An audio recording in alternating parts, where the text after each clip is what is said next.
찬양이 무슨 찬양인지 아시죠? 네. 주만 바라볼지라, 그 찬양이에요.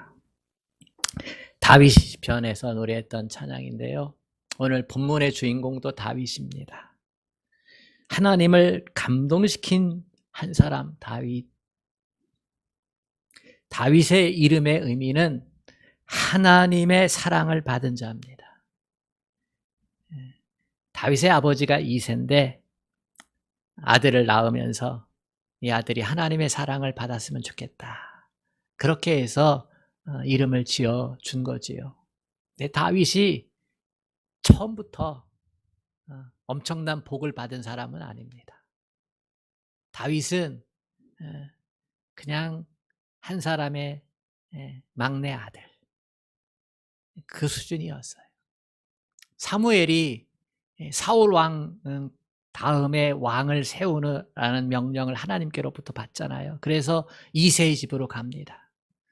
그래서 아들들 좀 데리고 와라 해가지고 아들들을 누가 왕이 될까 이렇게 이제 보고서 왕을 세우려고 기름을 부으려고 하는데 아니다, 아니다, 아니다, 아니다. 7번이나 아니다 했어요. 또 다른 아들 없냐 그랬더니 8째 아들 막내가 있습니다. 그는 저 들에서 양을 쳤지요.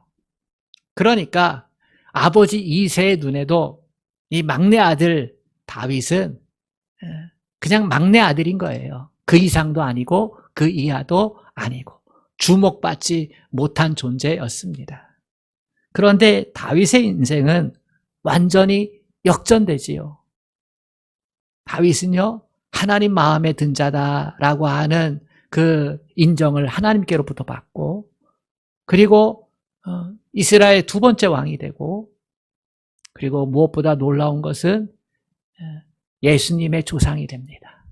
다윗의 후손에게서 예수님이 태어난 거예요.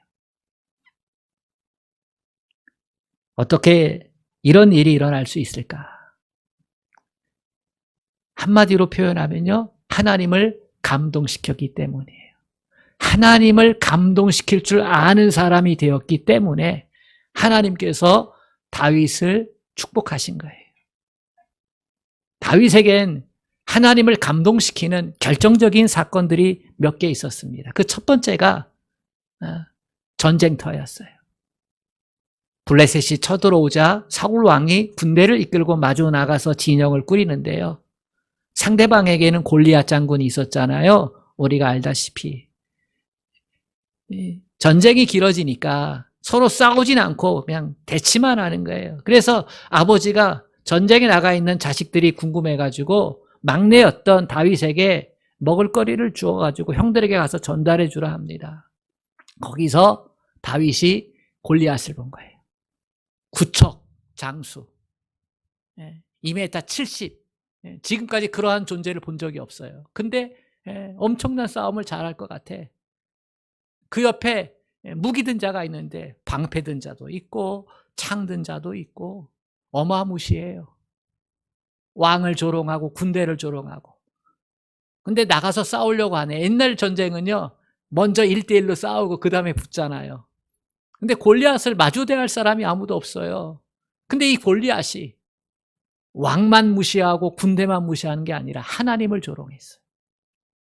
하나님을 조롱하는데도 아무도 분노를 드러내거나 맞서 싸우려고 하지 않는 거예요. 다윗이 골리앗이 하나님을 조롱하는 소리를 듣고 마음 가운데 분이 났어요. 의로운 분이 났어요. 그래서 참지 못해서 왕한테 갑니다. 내가 싸우겠습니다. 왕이 무시하지요. 한 중고등학생인데 싸우겠다고 하니 무시하는 거예요. 자격 없다는 거예요. 근데 다윗이 저 이방인 개같도 못한 그러한 사람이 하나님을 욕하는데 가만히 있을 수 있겠습니까? 제가 나가 싸우겠습니다. 그래 나가 싸우잖아요. 물맷돌 던지잖아요. 그렇게 해서 골리앗이 쓰러지고 달려나가 골리앗 칼을 빼가지고 골리앗을 죽여요. 여러분, 이때 다윗이 무엇이라 얘기했을까요? 골리앗 앞에서 너는 칼과 창을 가지고 나하고 싸우려 하겠지만 나는 만군의 여호와 하나님의 이름으로 너와 싸울 거다 하면서 물맷돌 가지고 달려가면서 던지잖아요. 이 모습을 하나님이 보시고 감동한 거예요. 너는 칼과 창을 가지고 싸우려고 하는데 나는 만군의 여호와 하나님의 이름으로 너와 싸운다. 골리앗이라고 하는 현실, 그 무시무시한 현실, 그 문제, 그거 집중한 게 아니라요, 그거보다 크신 하나님을 본 거예요. 누가요? 어린 다윗이. 여러분, 문제보다 현실, 어려운 현실, 힘든 고통의 현실, 그거 바라보는 거 누구나 다 아는데요, 거기서 그보다 크신 하나님을 바라보는 건 아무나 할 수 있는 게 아니에요. 이 아이가 그걸 바라봤다니까요. 그래 하나님이 감동하신 거예요. 그 물맷돌 가지고 2m 70짜리 장수가 그게 죽겠어요? 네.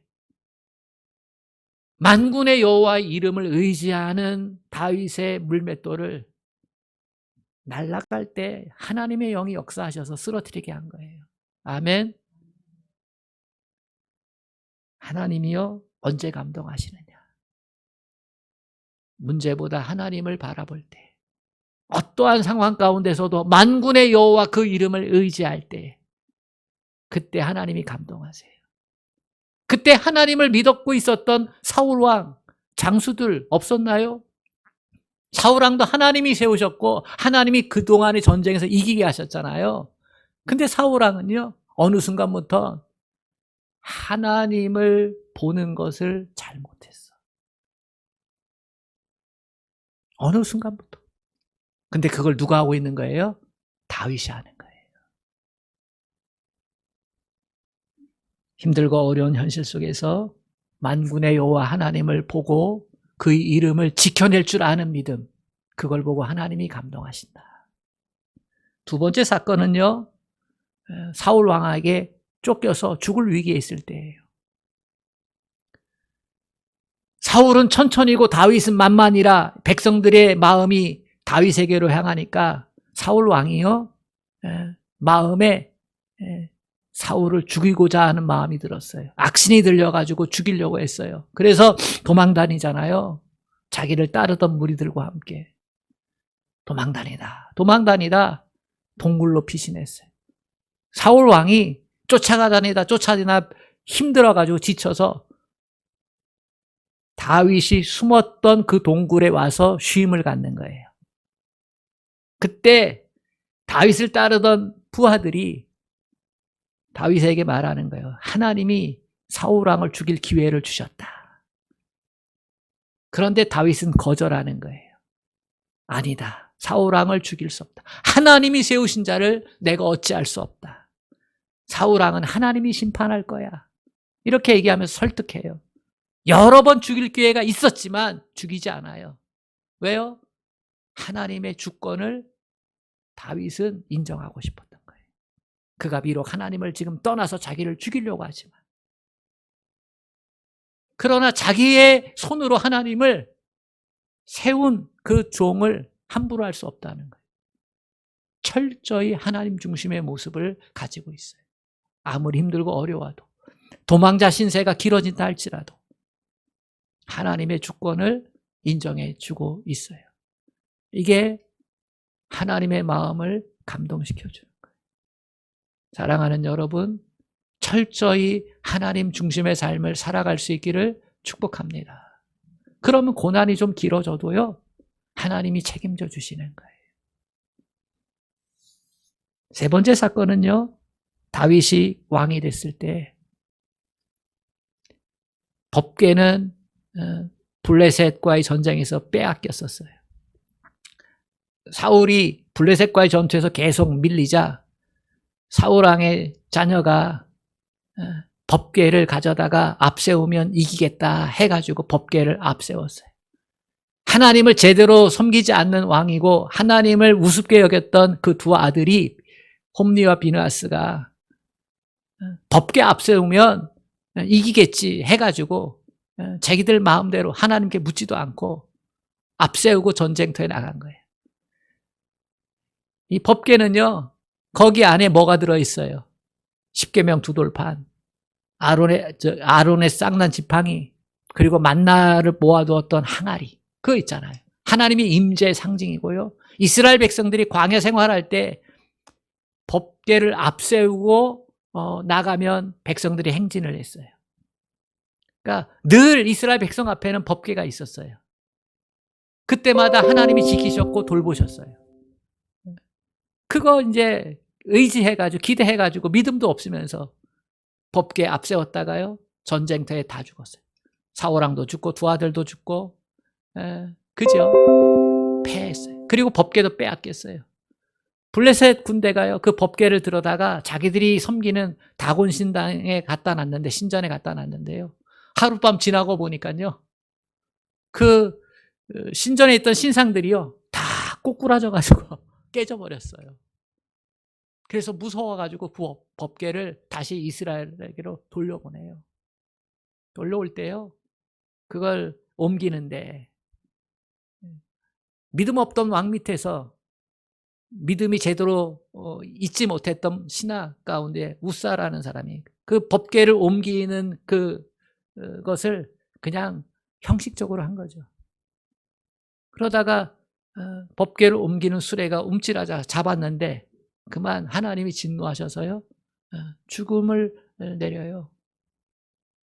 법궤가 어떤 것인지를 모르고 하나님의 임재가 뭔지를 모르고 그 일을 했다가, 그래서 그 법궤는 오벳 에돔이라는 사람의 집에 머물러요. 3개월 동안. 근데 그 3개월 동안 하나님이요, 하나님의 임재하는 그곳에 오벳 에돔의 집을 축복하셔요.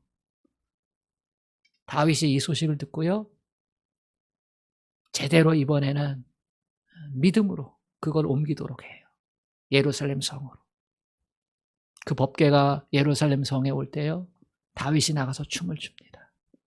얼마나 기쁘고 즐겁게 춤을 추는지 다 벗겨져요. 속살이 내보이고. 그래가지고 체면이 말이 아닌데 다윗의 아내 미갈이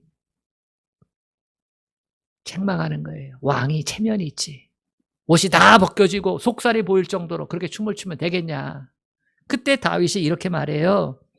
이보다 더 낮아져서 스스로 천하게 보일지라도 전혀 문제가 되지 않는다. 무슨 말이에요? 하나님의 임재 앞에서는 다 내려놓으라는 거예요. 예배자는 세상의 직분과 명예와 체면 다 내려놓고 하나님 앞에 오는 거예요. 아멘. 하나님의 임재가 있는 곳에는요, 하나님보다 높은 존재가 없어요. 세상의 계급장들 다 뛰고 와야지 돼요. 대통령도 장관도 누구도 하나님 앞에서는요, 그저 하나님의 자비와 긍휼을 사모하는 존재일 뿐이에요. 다윗은요, 그걸 알았어요. 만인지상의 자리에 올랐어도 하나님 앞에서는요, 어린아이 같은 모습이라는 거예요. 하나님이 이걸 보고 기뻐하셨지요. 아, 네가 성공해서 네가 왕이 됐어도 내 앞에서는 똑같이 하나님의 은혜 그거 사모하고 하나님을 경배하는 한 사람일 뿐이구나 라는 사실을, 그걸 깨달은 다윗을 축복하는 거예요. 여러분, 예배자가 되어 하나님 앞에 올 때요, 다 내려놓을 수 있기를 축복합니다. 다 내려놓으세요. 세상의 직분도 명예도 자존심도 소유도 그냥 하나님께 구원받은 백성으로서만 하나님께 영광 돌리는 것. 그래서 하나님 앞에 찾아 나온 모든 사람은요, 다 똑같은 거예요. 마지막 사건은 오늘 본문의 내용이에요. 1절에 보면 하나님께서 모든 원수를 무찌르사 왕으로 궁에 평안히 살게 하실 때, 평안할 때 어느 날 다윗이 생각을 한 거예요. 한 가지 생각이 다윗의 머리를 스쳤어요. 어떤 생각이냐면, 나는 백향목 궁에 살거늘 하나님의 괴는 휘장 가운데 있도다.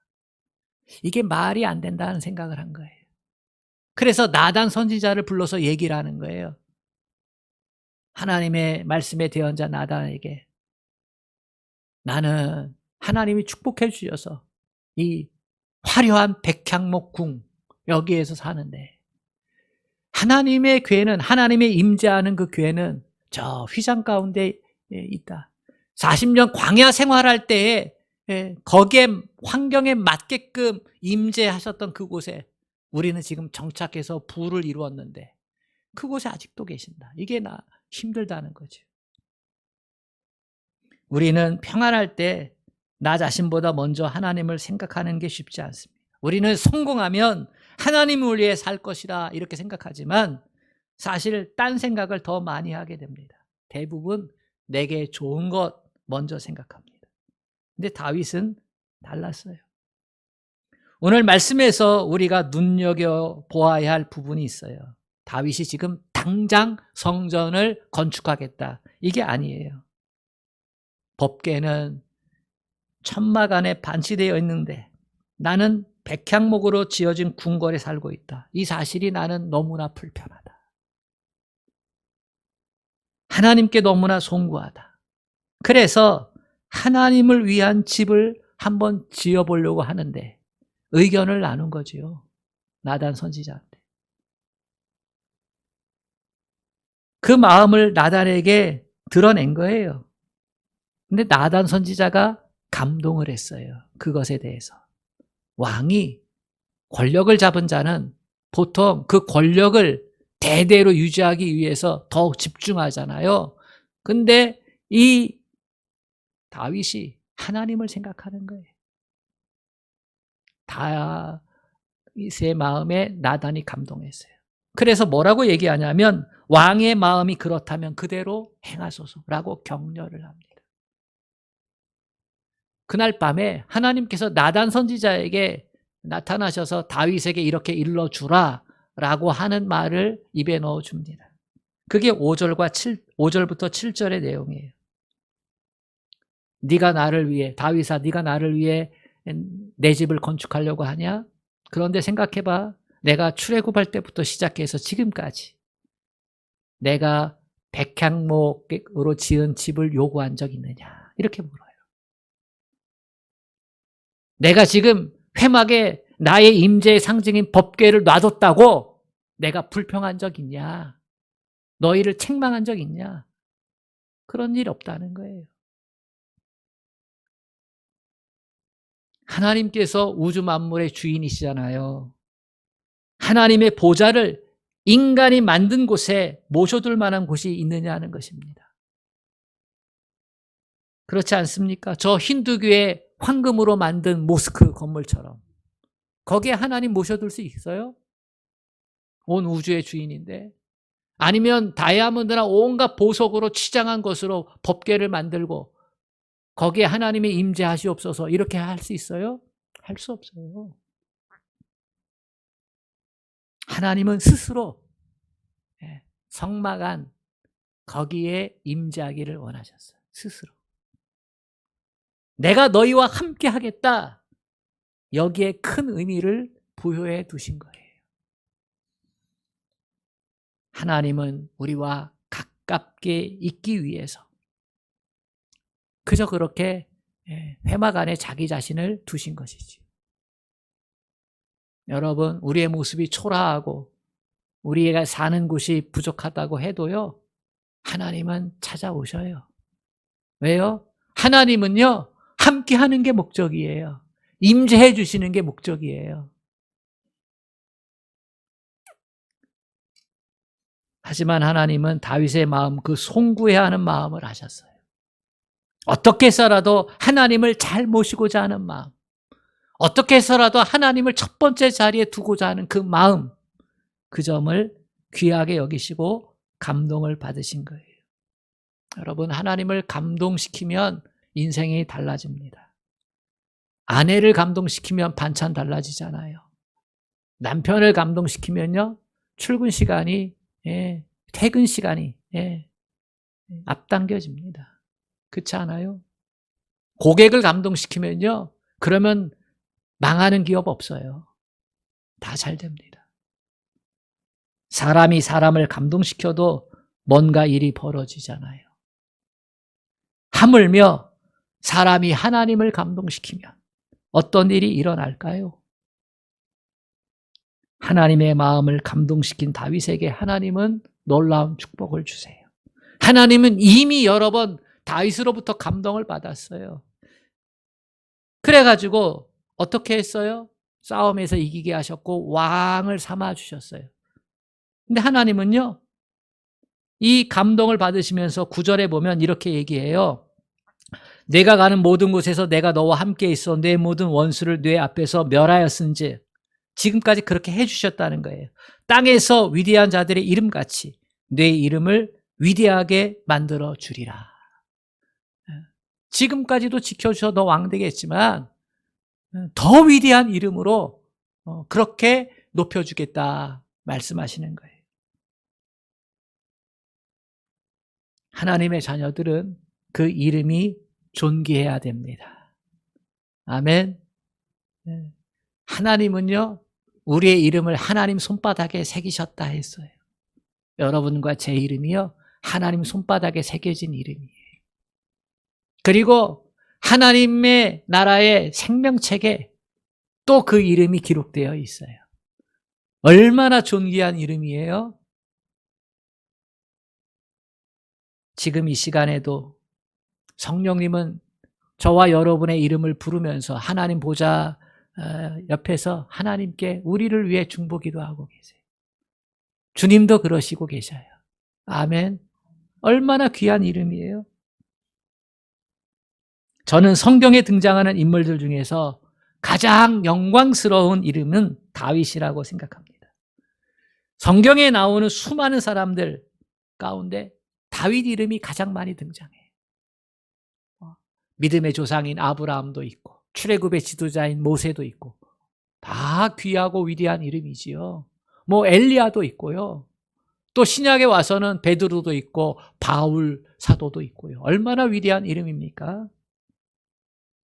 근데 성경에 보면요, 메시아를 기다리고 메시아를 앙망할 때, 그리고 병 낫기를 기도할 때, 그리고 주님 만나기를 사모할 때 모든 사람들이 다윗의 자손 예수여라고 이렇게 불렀어요.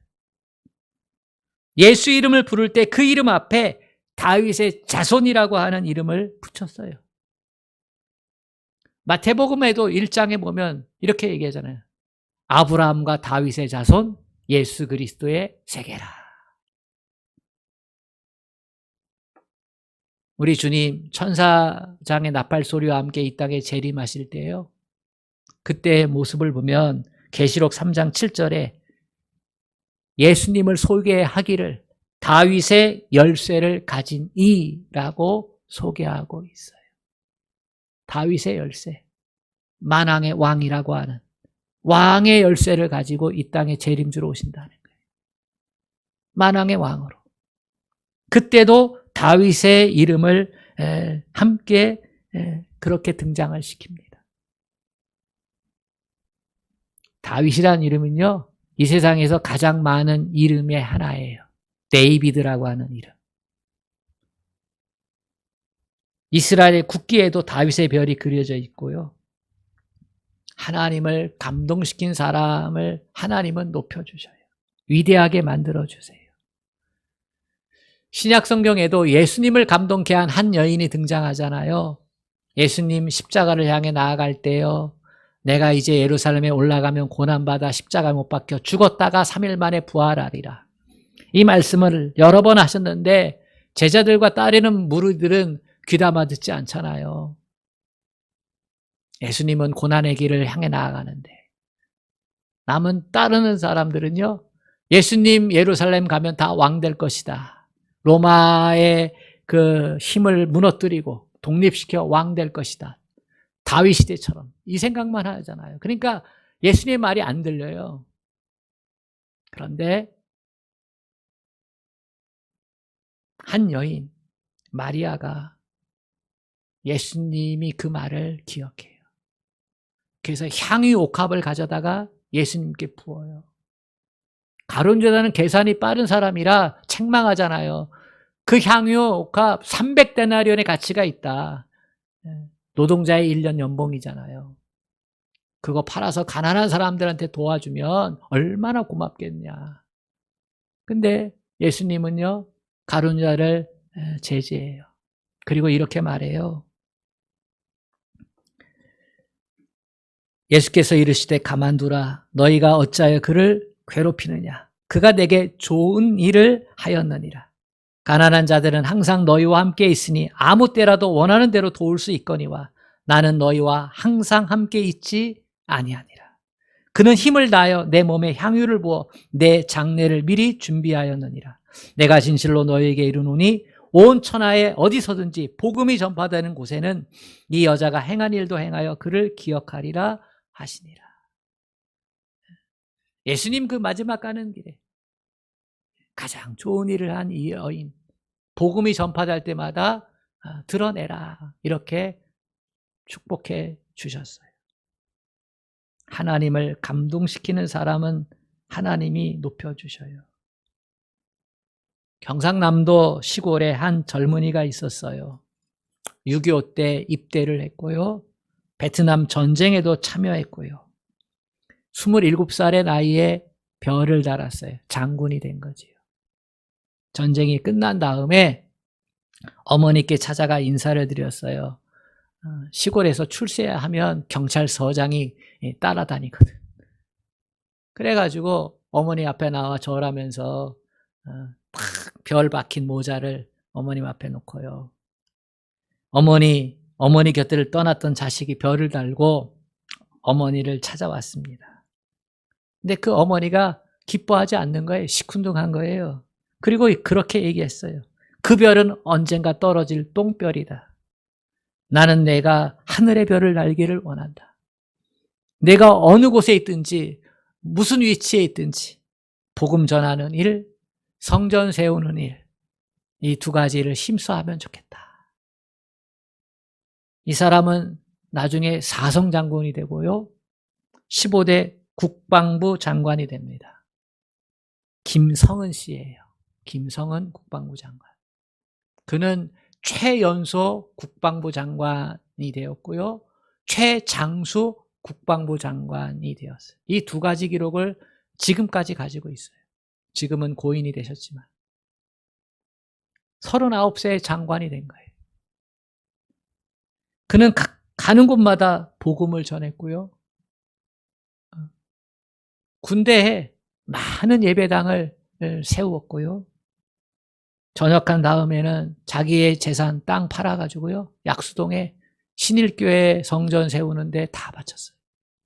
그리고 예배당 사진을 찍어가지고 어머니를 찾아요. 어머니 예배당을 지어서 하나님께 봉헌했습니다. 그때 어머니가 눈물을 흘리면서 이런 말을 하셨다고 합니다. 나는 내가 목사가 되기를 위해서 기도했다. 그런데 내가 목사는 되지 못했지만 이제야 내가 하늘의 별을 달았구나. 그 예배당을 통해 뭇 심령들이 하늘의 별이 될 것이고 뭇 영혼들을 구원하게 될 것이다. 이제야 내가 땅에서 썩을 별이 아니라 떨어질 별이 아니라 하늘의 별, 진짜 별을 달았구나. 그러면서 기뻐하셨다고 합니다. 이 김성은 장관은요, 나중에 회고록을 내요. 내 잔이 넘치나이다. 그러면서 믿음의 삶을 어떻게 살았는지를 간증하고 있어요. 진짜 하늘의 별이 된 사람이지요. 사랑하는 여러분, 우리가 하나님으로부터 인정받는 일이 있다면 얼마나 좋을까? 하나님을 감동시키는 일을 하면 얼마나 좋을까? 그것이 내가 힘들더라도 남몰래 남을 돕는 것이라든지, 힘들고 어려운 환경 가운데 핍박당하더라도 계속 복음을 전한다든지, 우리 동기 목사님들이 어쩌다 한 번씩 모이면요, 간증을 합니다. 힘들고 어려운 상황 가운데서 목회 환경이 어렵잖아요. 그런 데서 힘들게 하나님을 위해 그렇게 산 노력들을 하나하나 얘기하면요, 그때 제가 이렇게 얘기해요. 김 목사, 너 하나님께 사진 찍혔어. 이렇게 해요. 하나님이 그 순간을 기억하신다는 거예요. 하나님께 기쁨이 되는 하는 그 순간 하나님이 그것을 찍어 놓으셨다는 거예요. 그리고 그걸 잊지 않으신다는 거예요. 사람들은 모르지만 하나님은 아신다. 저는 여러분이 하나님께 사진 찍혔으면 좋겠어요. 하나님께서 기억하는 그 순간을 여러분들이 만들어 놓으셨으면 좋겠어요. 그런 순간은요, 이 땅에서 썩어지지 않아요. 사라지지 않아요. 하나님 나라까지 이어져요. 하나님이 그걸 보고 상급을 예비하시는 거예요. 아멘. 하나님께 감동이 되는 모습이 얼마나 아름답습니까? 하나님은 오늘 본문에서 나단 선지자를 통해 다윗에게 축복하셨어요. 16절 말씀을 다 같이 읽어보겠습니다. 시작. 내 집과 내 나라가 내 앞에서 영원히 보존되며 내 왕위가 영원히 견고하리라 하셨다 하라. 다윗의 왕위가 영원히 보존된다는 거예요. 역사적으로는 유대는 망했잖아요. 그런데 하나님은요, 다윗의 일을 영원히 보존하리라 이렇게 말씀하셨어요. 바울은 이 축복이 그대로 이루어졌다고 증언합니다. 바울이 비시디아 안디옥에서 전도할 때 그 내용을 한번 들어보세요. 사도행전 13장 22절로 23절. 다윗을 왕으로 세우시고 증언하여 이르시되 내가 이새의 아들 다윗을 만나니 내 마음에 맞는 사람이라 내 뜻을 다 이루리라 하시더니 하나님이 약속하신 대로 이 사람의 후손에서 이스라엘을 위하여 구주를 세우셨으니 곧 예수라. 예수님이 만왕의 왕으로 이 땅에 높임을 받으시잖아요. 그러니까 다윗에게 허락하셨던 그 축복이 예수를 통해서 이루어져 가는 거예요. 그게 복음이잖아요. 하나님의 마음에 맞는 사람, 믿음의 사람으로 살아갈 수 있기를 축복합니다. 누가 뭐라고 해도요, 힘들고 어려운 실 속에서도요, 하나님을 인정해 드리고 하나님의 중심의 삶을 살고 하나님 앞에서는 그저 하나님의 은혜를 사모하는 세상 것 다 내려놓고 하나님을 기뻐하고 즐거워할 수 있는 그런 모습으로 그 믿음의 삶을 살아가시면 하나님이 그 이름을 높여주시고 그 인생을 책임져 주실 줄로 믿습니다. 이 은혜가 있기를 주님의 이름으로 축복합니다. 자비하신 하나님 아버지, 그렇습니다. 하나님께 구원받은 인생, 영생을 소유한 인생, 저 천국 소망 진짜로 가지고 살아가는 인생, 아버지, 하나님을 기쁘시게 하는 그러한 삶 살아가게 하여 주옵소서. 때때로 남모르게 누가 알지 않아도 하나님께 감동이 되면 하나님이 사진 찍어 놓으십니다. 내 주 아버지 하나님, 그렇게 귀하고 복된 믿음의 삶 살아내서 하나님께 인정받고 축복받는 인생 다 될 수 있도록 하나님 긍휼을 베풀어 주시옵소서. 예수님의 이름으로 기도합니다. 아멘.